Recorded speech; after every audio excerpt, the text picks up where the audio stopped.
বন্ধুরা, আমার এখানে আনারস আঁকা হয়ে গিয়েছে। এখন আমি এগুলো রং দিয়ে রং করব।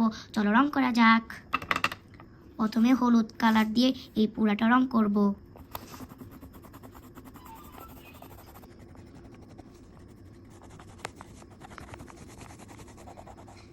আমার এখানে আনারসের হলুদ পাটটা হয়ে গিয়েছে।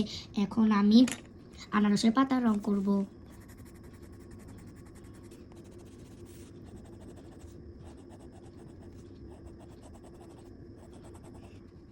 আমার আনারসের পাতা রং করা হয়ে গিয়েছে। এখন আমি নিচে রং করব।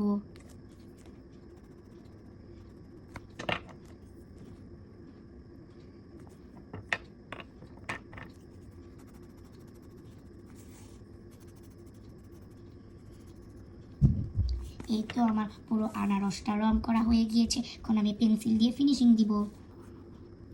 বন্ধুরা, আমার আনারসটা আঁকা এবং রং করা হয়ে গিয়েছে। কেমন হয়েছে তোমরা কিন্তু বলবে। বাই বাই, আল্লাহ হাফেজ।